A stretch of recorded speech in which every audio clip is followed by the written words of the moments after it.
Hi, this is Adela Knox, Head of Content at Finovate. Welcome everyone to Finovate Live. Over the course of this week, we'll be bringing you a range of webinars, thought leadership articles, exclusive interviews with fintech pioneers, as well as our first e-magazine of 2019.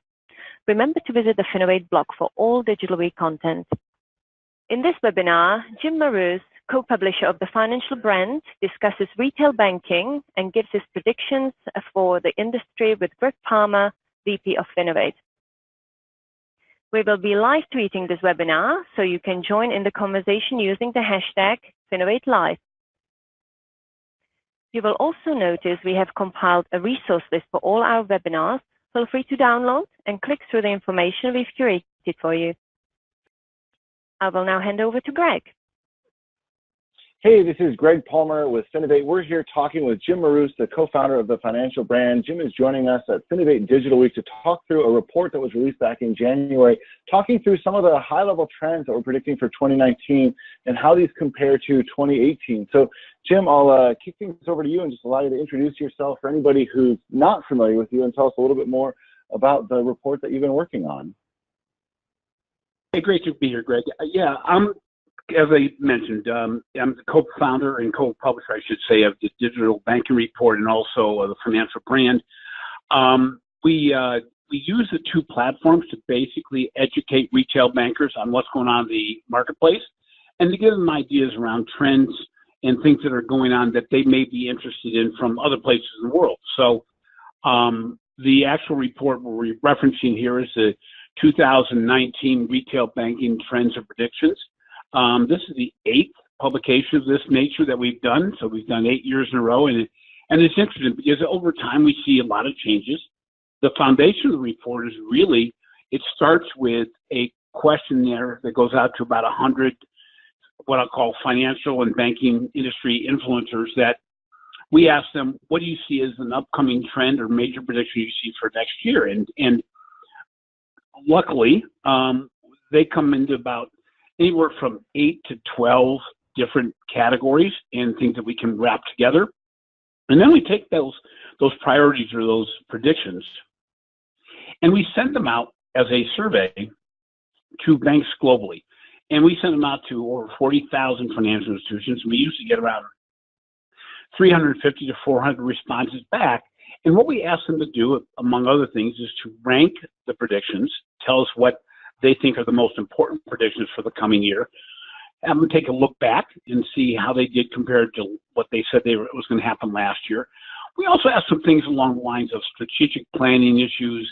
We ask them what major competitors do they think are going to be impactful of the industry. So it's really a thorough report. This report was the largest we've ever done, 118 pages. It's filled with charts and graphs and insights. We also include articles from some industry leaders giving a broader perspective on what they see coming up. So it's a really fun initiative. It's something where I learn a lot every year.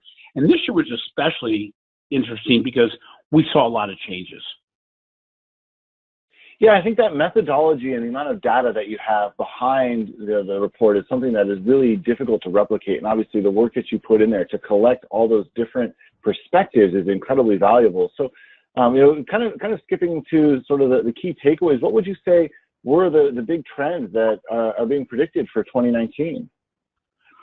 Well, in 2019, what was interesting is we saw some shifts. And for the last 5 years, not too surprisingly, removing friction or improving the customer journey, the customer experience, was the #1 trend. And this had been, as we'd imagine, because we talk about it quite a bit in the industry, it's no big surprise that would have been #1. What is interesting is that this year, for the first time ever, a new #1 was anointed, I guess. What it was the use of big data and AI and advanced analytics. And what's interesting about that is it was mentioned by 54% of financial institutions as being a top trend. What is also interesting is that the customer journey and the whole issue of customer experience was still #2, not too far behind. But the fact that organizations, financial organizations, realized that above anything else, the ability to use data, leverage data, leverage insights from that data for a better customer experience, but also for really supplying and supporting all the other trends was paramount. So it doesn't matter if we're talking about payments, if we're talking about partnering with fintech firms, if we're talking about advanced technologies, or even the customer experience. Big data or data and advanced analytics is a key foundational element to that. What was also interesting, and especially to us, was that this is the third year that the use of APIs and open banking were even mentioned in the survey. This year, it was not only mentioned, but it was the number 3 trend and prediction for the year. Now, on the surface, you'd say, okay, it makes sense. Especially if you're in the UK or someplace where open banking is a hot topic and an ongoing topic. But the reality is we have a little bit of a bias in our survey from the standpoint that there's a North American bias. Well, open banking hasn't even been regulated accordingly right now. And so the fact that this ranked so high, number 3 in our trends and predictions for this year, at a time when the U.S. really had no regulations around it, shows the fact that bankers are starting to look forward and saying, this is a big issue. It's not something we can completely misunderstand or not do something about. And it also plays into the whole idea of partnering with fintech firms or with other organizations to build better services. It deals with the multi-channel delivery and also deals with everything from payments to innovation. So it was interesting when you look at the top 3, which were the big data analytics and using the AI.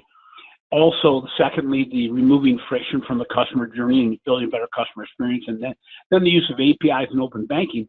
With those being the top 3, it pretty much sets the stage for all the rest. And the rest of the 10 you can get simply by getting the digital bank report on the 2019 trends and predictions. But suffice it to say that these really set the stage for the mission of most financial institutions this year. It's interesting the way you talked about it, because I think in some sense, artificial intelligence and that kind of big data analytics is almost more of a means to an end than an end in and of itself. The way that kind of customer onboarding, customer experience is, obviously that's sort of more tangible. That's something that you can say, look, this is how I onboard customers from a fintech standpoint. Whereas AI is kind of just more open-ended and say, well, what do you want to actually point that tool towards, which is something that I've been really fascinated by. And we've seen this change come through at Finovate events. Finovate Europe 2018, for example, of our best of show winners, we had a high concentration around kind of that customer experience, customer onboarding side of things. This year already, it was much more varied, much more diversity. And we did see a lot of those companies using AI, using them for a variety of different reasons, of course, and different end games. But it's really fascinating to hear that it's kind of supplanted that customer experience piece as the number 1, because obviously that has been a dominant force in fintech and certainly something that our innovators have been working on for quite a while. So is there a sense on your standpoint of kind of where people are looking to see that big data analytics or AI applied towards a specific solution, or is it really just kind of an exploratory phase? They're really interested in kind of where it might go. Well, that's a great question, Greg. And one of the things we have found is that we've done other reports through the Digital Bank Report on AI implementation and all that. And what we found was there's a lot of talk around AI. And there's a lot of talk around data, but there's not really a good sense of where to take the first step. I think it's bigger than a breadbox, so it's very hard for people to fully grasp. And what we found was that when we talk about true implementation of AI, it still tends to be around what we'll call the legacy uses of AI, which is around risk and fraud, where the high-end analytics and data are being used to find out as soon as possible if somebody's account's going bad, or if identity has been stolen, or if there's some other issues. And when you look at AI and big data being used for really a better customer experience, it's not nearly as prominent. And I say often that, in the banking world, we need to move from using big data and AI to develop great reports to really moving towards exceptional experiences. And the challenge is, and I'll use a big bank in the United States, unnamed, as an example, but we have a situation where while I know the bank knows everything about me, everything they've had about me for the last 15 years now.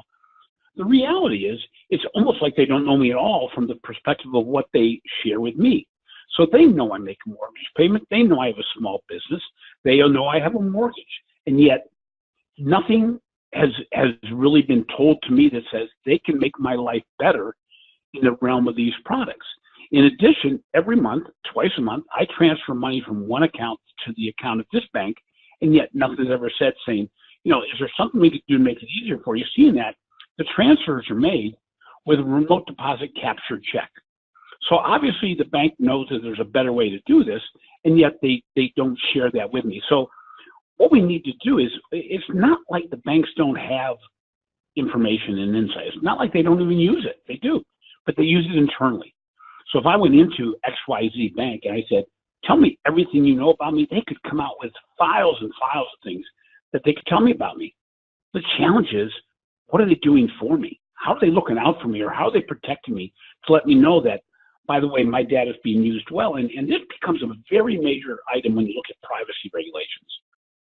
So those organizations that use data the best for an increased value of relationship and for a more personalized experience will never be in fear of a person saying, I don't want you to use my data. The organizations going to be in fear of having people not use their data are going to be those organizations that don't use it effectively, that don't show any increase in value based on me sharing data with them. So I may all of a sudden say, I want to move my accounts from X to Y, because Y at least shows that they're trying to work on my behalf. X is just going through the motions. And even when they try to sell me something, it's not really a targeted message. Do you think this is why open banking is kind of popping up on the list of things that they're concerned about as well? Because obviously, you could look at it from the standpoint of, this is something that they're really excited by. This is a trend that they think will open up new possibilities. But I think the flip side of open banking is obviously that it does kind of make it easier for customers to be more aware of what their banks have on them and how they use that data. So is there potentially an element of fear in the part of some of the financial institutions as they look at that as maybe something that they need to focus more on in the future than they have done in the past? I think that's definitely the case. And not just fear of the privacy regulations, things of this nature, but fear of the big tech firms possibly unseating them as a provider of certain services. So, if you're a financial institution, and we have some financial institutions that regularly present at Finovate, that you realize that these organizations have purchased or have partnerships with, let's say, 5 or 6 different lending organizations. Well, this allows them to go to their customers and say, we may not have produced or developed or created a product that fits exactly what your needs are. However, we have a partnership with a specialty firm that works in your area of need, and we're going to set you up with a meeting with them so that they can solve your problem. Well, if I have a partnership with outside organizations to expand the realm of how I can serve a customer's needs, I'm going to do a lot better job. But I only can do that if I have the data. So again, if I'm blind, or if I haven't processed what this customer is asking for, I'll never be able to connect the need or to the solution. And then I risk losing the customer. But then, when we're looking at the partnerships and open banking and all that, it's not only the sharing of data and the privacy end of it, but it's more importantly looking to see, am I going to be able to use this data to more completely serve on the customer's behalf rather than my behalf? Yeah, absolutely. And I think the question around data obviously also comes down to, is it usable? Is it clean data? And a lot of the data that's kind of locked up in legacy systems can be very difficult to extract and to turn into something which you can create real value for the customer. And so I know this is something that a lot of smaller financial institutions kind of have a stumbling block with, because they have this data, they know they have it, but they don't know exactly how to make it usable for them. And of course, I think that's something that's so important. So looking forward at how they plan on extracting that data, would you say there's an opportunity for fintech companies who can to potentially step in there and make that process cleaner? I think that's exactly the case. And actually, not only fintech companies, but partners. I mean, most financial institutions have a lot of partners out there. And I think one of the trends that still isn't ranked extraordinarily high, but is very important, is the fact that there's a tremendous lack of talent out there. with the whole concept of being able to work with data, to be able to work with coding, to be able to solve the customer's problems that way. Financial institutions aren't the first place that most of these people are looking to work. However, a lot of the partners that financial institutions have the capability to process massive amounts of data and get insights out of that, and even help in delivering how you should respond to customer needs better. So I think this is a great opportunity for the industry to really work together and saying, how are we going to jointly, not just the banks, but the suppliers, jointly solve the consumer's issues? And I think there's a great, big pocket or gap of opportunity here between what we're doing today and what we need to do. And it's interesting because one of the questions we asked in the digital bank report was, looking back on 2018, how did the trends compare to what actually happened? So we asked them last year, these were the order of what happened. How well do you think you implemented against this? So what was interesting is that with regard to the customer experience, there was a pretty close correlation that they thought there was the same trend looking back as it was looking forward. What was interesting is that while data analytics and improving analytics was still number 2, it had the second biggest gap of all between what was projected and what was actuality. Now, this is not unusual. As you know, we talked about onboarding in the past, where we have the same percentage of organizations that continue to say they're going to implement an onboarding program, and year after year after year, it ends up being the same percentage, which means some people aren't doing what they say they're going to do. Well, that's the reality of the situation. So what we found is that while 57% of the organizations that we surveyed said before 2018 began, it would be a major trend, data analytics would be a major trend, only 42% said that it ended up being a major trend, which means not that it wasn't a trend, but that they weren't able to implement against it. Alternatively, what was really interesting is on the other side, compared to 2018, while only 10% thought that the impact of competitors, primarily fintech firms and large tech firms, would be a major trend, 27% thought it was in retrospect when looking back. So it went from 10 to 27%. And the same type of dynamic took place with commitment to innovation. So commitment to innovation, it was thought to be a trend in only 4% of the cases looking forward into 2018. Looking backwards, 21% said it was a major trend. So when you think about that, and what that really means is that while we're falling short on the data analytics side compared to what we think is going to happen, the whole impact of outside competitors, and I would, think that you're not only talking about the small fintech, but you're talking about the big tech firms like an Amazon and Google and Facebook, that became a much bigger issue than they predicted it would be. In the same way that increasing innovation, commitment to innovation became a much bigger deal than they thought it would be, which is exciting to a degree, because what it means is that they're moving forward, and the commitment to innovation showed through in the 2019 report, in that it increased to about 25% of the organization saying it was going to be a big deal, which again is certainly better than 4%, but it's moved up the rankings as far as being a priority. Yeah, not a surprise there. And I was actually going to ask about that, because I think in some sense that, that's another one of those kind of broader topics, right? Commitment to innovate can cover a lot of ground. And obviously there are a variety of ways that a company can interpret something like that, and ways that they can point in innovation at some of the processes that they already have. And so it certainly kind of correlates with a lot of the others that you might see on the list. Are there any others that you notice kind of a big jump in terms of the amount of attention being paid to them, further down the list from 2018 to 2019, that have kind of popped up more so as more important to banks this time around?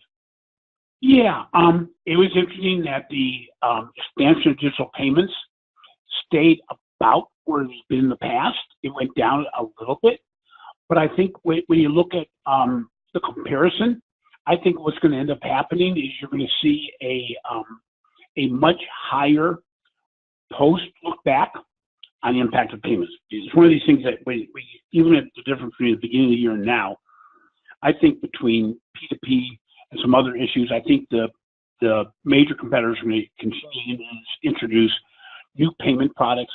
So I think we have a situation where expansion of digital payments kind of got a middle of the road feeling.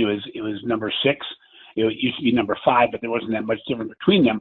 But I think this is one of the ones that could end up jumping out. And so, keep my thinking cap on. I think it could become a something bigger.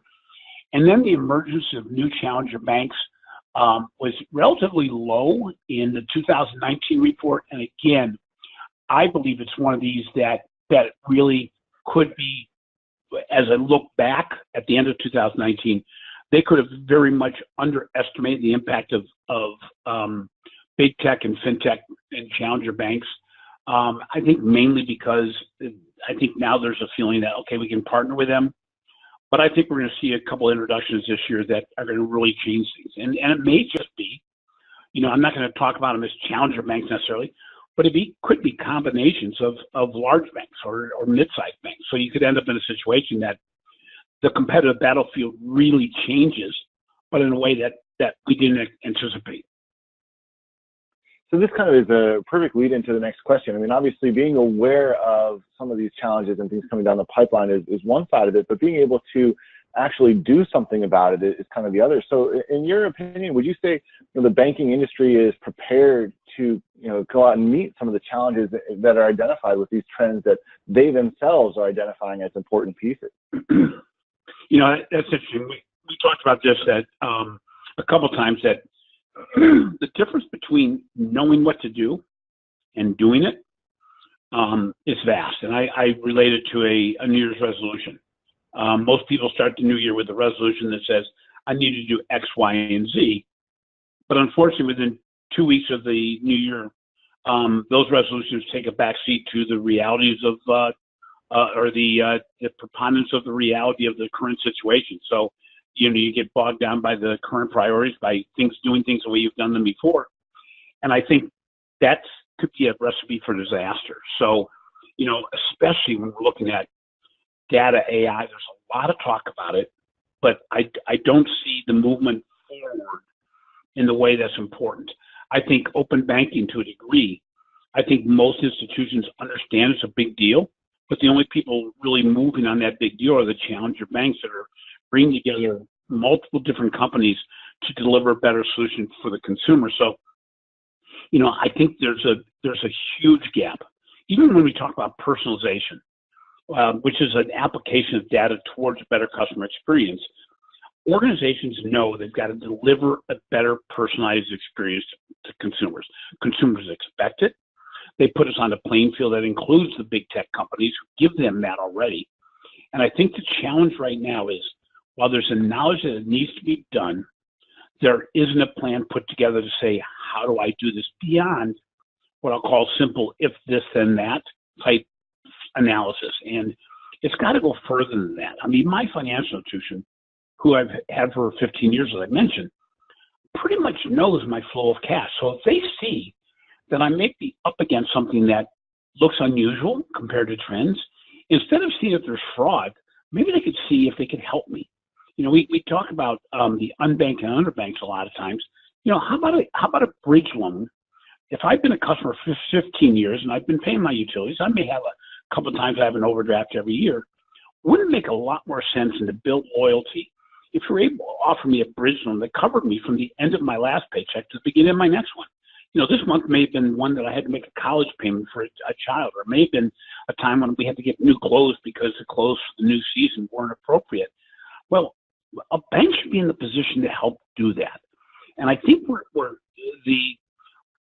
the difference between doing well and doing good is going to become more and more dramatic. And I think those institutions that really work with their customers to help them solve their problems are going to survive and they're going to do better. The challenge is when we ask organizations about what do they hope to achieve by the use of data, AI, and better analytics, the first two things they come up with is to acquire new customers and do a better job of cross-selling. Now, I doubt if consumers, when they come into the branch and come into or go online to open an account, say that the thing they're really hoping that the bank will do is to sell them another account.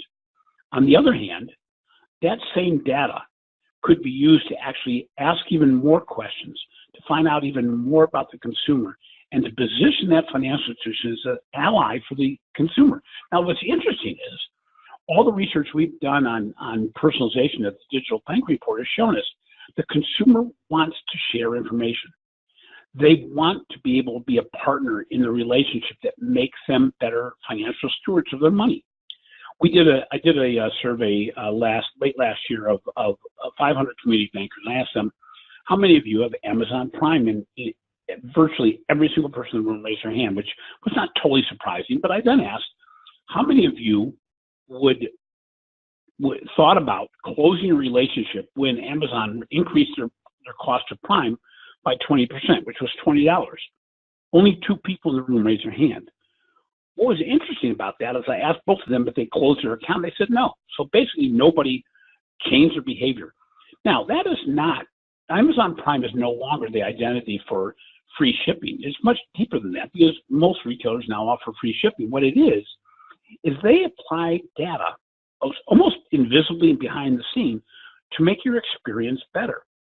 I think we talked about this over on the side at Finovate, was that what is interesting is if Amazon knows what colors I like, what brands I like, what price points I like, even if it's in a different category, am I a mid-price person? Am I a high-price person? Am I a low-price person? Do I put quality in front of quantity or the other way around? They make these choices. When I say I'm looking for X, they give me a selection of choices that are very close to what I would have picked if I got an open slate. Well, the same thing with Google. Google, 3, 4, 5 years ago, if you did a Google search, you get a list of options, but they wouldn't really necessarily be exactly what you're looking for. So you may go 2, 3, 4 pages before you find what you're really looking to find out. On the other hand, Google learns over time. They learn how you ask questions, what things you're interested in. So now when you ask Google something as a search, it invariably comes up on the front page. And what's even more exciting or for a nerd like me is when you sit next to somebody, you both look up the same thing, and you have completely different results for the same query. Well, that's because Google makes it so that my queries are customized to me, and the person next to me's query is customized to them, making it so that while not overwhelmingly obvious, it brings a better solution and makes you feel better, makes it easier to do business for them. Amazon doesn't usually use the information to then come back to you over and over and over again with retargeting, saying they want to sell you something. They use the data for the benefit of me to make so it takes me less time and effort to do things, especially on the phone. And when you think about that, if I'm looking to buy something on Amazon, to be able not to have to look through a lot of options as I'm on the phone and just do a point and click and buy, it makes it a win-win for both situations. It makes it easier for me, but also makes it better for Amazon. And I think, that's one of the things we really have to look at, is that financial institutions aren't really applying what they know towards what they're doing. And it's going to be very important because the consumer is putting their financial institution on a different level than they ever have before. And the financial institution should not look across the street and say, hey, can I do better than them? They really got to look at like the Amazon, the Google world, and say, can I do it even close to what they're doing? And obviously that's a pretty high bar to get over, right? You look at a company like Amazon, a company like Google, and the amount of tech that they have behind everything that they do, and just the sheer size of the labor force that they have working on these problems and coding these problems is something that I think most financial institutions won't be able to compete with. But at the same time, the customer's expectation continues to grow. And as people get more of that experience, they kind of demand more of that experience as well. So it's interesting that, you've got kind of these two, the top two trends that you're seeing, this artificial intelligence and data, and then the kind of customer experience. And really, it's almost a blend of those two together, and separating them out is going to become increasingly difficult because in many cases, they are sort of one and the same. In your opinion, is there a recognition among the survey respondents that you got that those two kind of top themes are that closely related, that they need to focus on both really at the same time? I think they know it. In fact, I know they know it, And again, it's a matter of applying it. The challenge also is when you ask somebody about, okay, what is a good customer experience? This is where culture gets in the way. And what I mean by that is when you start talking to many, many, many bankers about what is a good customer experience, they'll invariably say, well, it's to be able to offer them the services they want at the time they want. And we almost rattle off a quote somewhere in that. But at the end of the day, what they really are talking about is that they're talking about making so satisfaction goes up. Well, when we did a survey on customer experience for the Digital Banking Report last year as well, we found that the definition of customer satisfaction by banks was extraordinarily outdated. So the number one component that we said, how would you judge, what do you judge the top three elements of a good customer experience? The number one item was that we could answer a person's problems quickly and efficiently. Now, I'm not going to argue that that isn't very important. The challenge is, when you do a survey, we did a survey of 100 bankers in a room. So we're again using bankers as our focus group, but we said, how many of you have had any major issue with your bank in the last 12 months? What was interesting is 2 people raised their hand, and we've done this with consumer groups as well. The number of people that have an issue with their bank that they think needs solutions is around 1 to 2%. Well, if the number one category or the number one qualification that banks believe is towards an exceptional customer experience is that I'm going to respond quickly, are we responding quickly to the 1 to 2% at the risk of losing the rest of the consumers? The second thing was that we have a congenial, happy, and friendly persona. Well, I'm sorry, but I'm going to tell you that most banks, when they say that, they're really talking about the branch experience. Well, we've already seen in the U.S. the branch experience becoming less and less important because we've had a 60% drop in number of customer visits to the branch, and that's even greater overseas, where we know the numbers are even more dramatic. Well, how are you going to show friendliness on the digital app? Now, it can be done, but most institutions we have seen are really not taking that seriously and are really not looking at how do we personalize, how do we humanize, how do we make the digital experience better, but yet they're still measuring how friendly we are as in a branch. And unfortunately, many organizations, a lot of them being credit unions in the United States and smaller banks, find that to be their differentiator. Well, that's a challenge because if that's your differentiator and consumers are making their decisions based on other criteria, we have found that when consumers are determining where to open accounts, especially those in the marketplace for a new account now, which many times is highly skewed towards millennials, they are not looking at those. They'd like to have those elements, but the first element they have is not convenience, not friendliness, not even referral as much as it is, can you give me my digital capabilities on a strong basis? So while most millennials will say they'd like to buy local, in the United States at least, we're seeing that most millennials are opening their new accounts with the biggest 5 banks. And the reason being because they offer the best digital experiences. Now, millennials are in a quandary at that point because there's a paradox there between what I say I'm going to do overall and what I end up doing. But what it is, it shows that from a perception basis, your digital capabilities are going to trump what were previously your overwhelming qualities of a person opening an account. The other thing is also the definition of convenience. Cognizant found that the definition of convenience no longer is how far am I from the branch, but how convenient, how easy is it to use my digital application. So those are interesting elements. So you really get concerned a little bit around the difference between where we are and where we need to be, and really the recognition of how banks currently view what they need to do.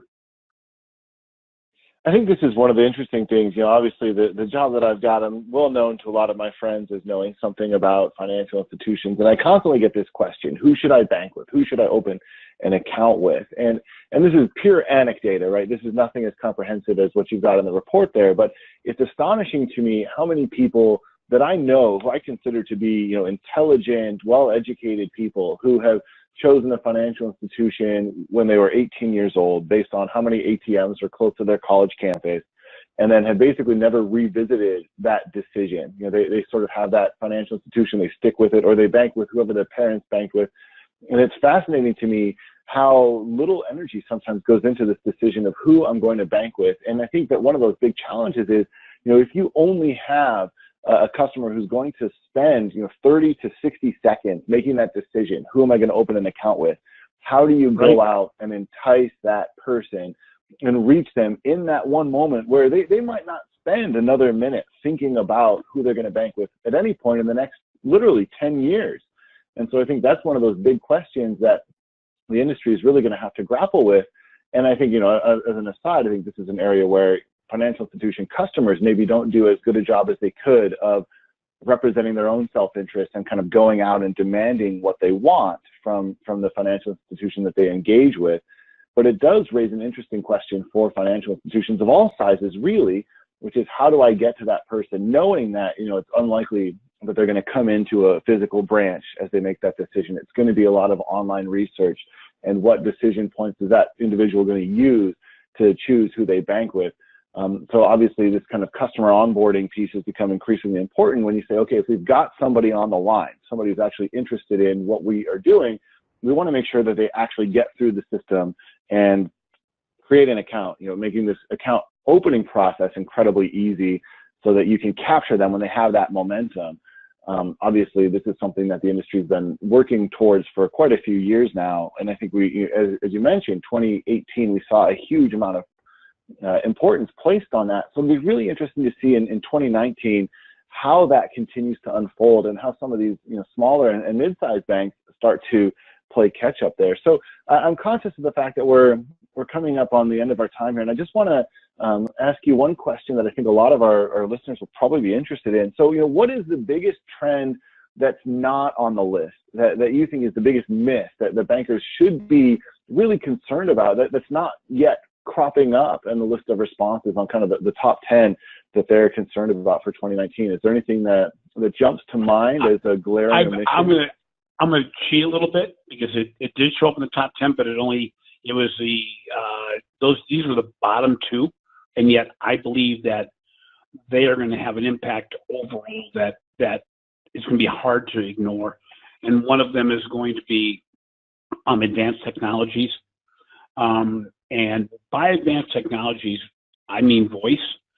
I think the impact of voice as far as a banking channel is going to have an enormous impact. Now, it's going to happen in 2019. I think there's a very good possibility because we've never seen a penetration of a device or a technology that is ramped up as quickly as voice devices. And voice devices extends back to mobile phones because many people simply use mobile phones for using voice. But in our report, and again, it was on the sheet, but it was the last two, was exploring advanced technologies was only viewed by 13%. I think this could sneak up on everybody very quickly because the technology is there to make voice be the primary channel.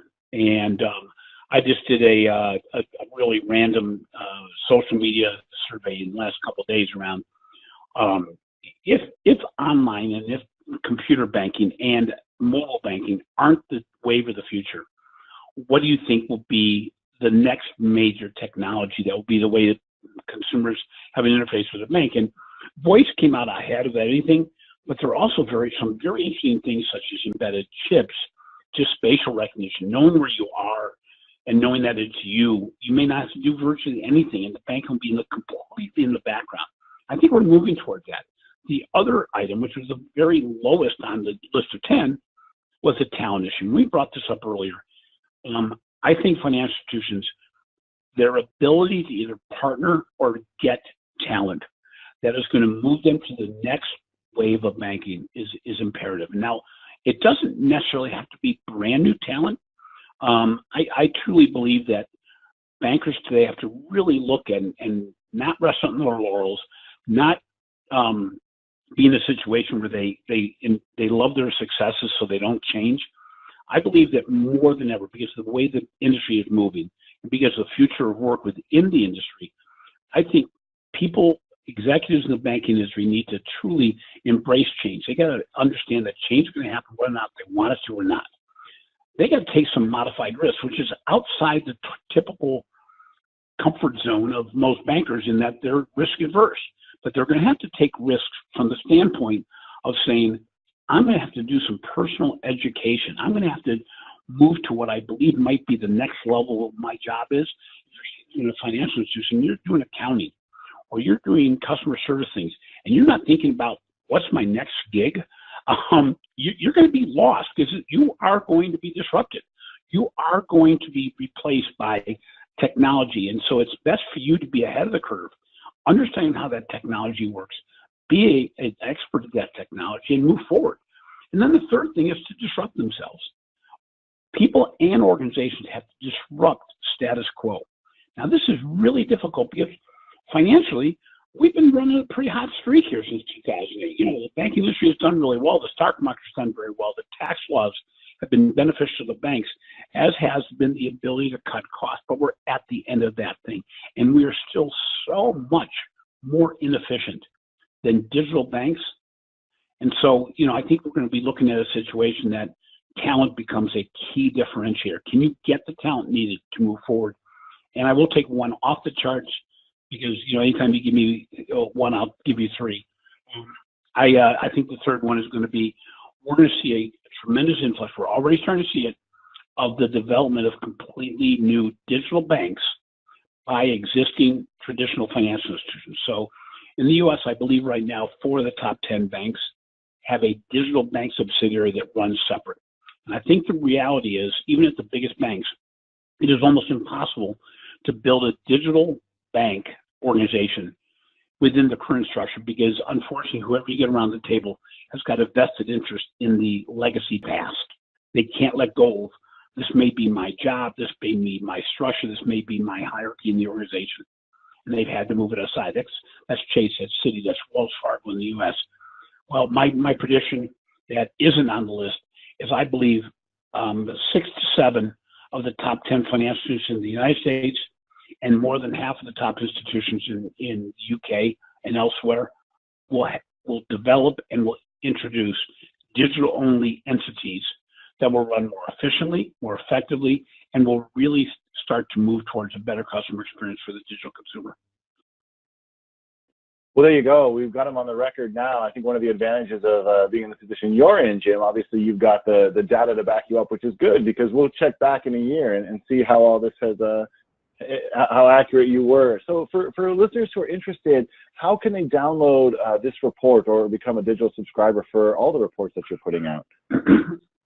Well, the Digital Banking Report is easy to find. It's digitalbankingreport.com. And if you don't want to, let's say, purchase the Trends and Predictions report, we do allow the downloading of some free reports. So we had a recent report on innovation in the retail banking industry. And we sponsor provided it free and made it so it's free to download. So you can get a taste of what the Digital Banking Report provides, the way we structure our reports. What is interesting is as a subscriber, you not only can access individual reports, but you can go back and access over 200 reports that were developed back in the time that Jim Bruni had Online Bank Report, which is what we bought from Jim Bruni and turned into the Digital Bank Report. But you have access to historically almost 20 years of reports that have been developed around retail banking. So if you're a research nerd, then you can see what people said was going to happen 10, 15 years ago. But I think what's exciting is for a relatively low investment, you can get access to 200 reports, 9 more introduced each year on retail banking trends and the reports range from 65 to 120 pages each, and they really do a deep dive into what's going on in the industry. I think for anybody who's interested in learning and really getting into that kind of data-supported viewpoint, you know, I'm always a firm believer of the opinion that, you know, having opinions is great, having data is better. So certainly, obviously, I'm biased. My relationship to Jim Bruni predates my relationship to you, Jim. But I think it's, you know, great to see how the reports have been continued, and the amount of research that you guys do is really impressive. So thank you very much for taking the time to chat with me here today. And, you know, for anybody who's interested in learning more, I would encourage you to check out Digital Banking Report. The issue we're talking about is number 260, 2019 Retail Banking Trends and Predictions. But as Jim mentioned, there are quite a few others available there for anybody who's interested in going down the rabbit hole. So we'll leave it there for now. Jim, thanks again. Thank you. I really appreciate the time. If you enjoyed our conversation here today, please do check us out at Finovate Spring 2019. We're going to be returning to downtown San Francisco this year at the Hilton right on Union Square. That'll be May 8th through the 10th. And for anybody who's listening today, you can save 10% on your ticket using the code FKB2353 digital, as it says up there on the screen. Would love to have you be a part of the event and see what's shaping the industry from America's technology innovation capital. Again, is downtown San Francisco, May 8th through 10th for Finovate Spring 2019.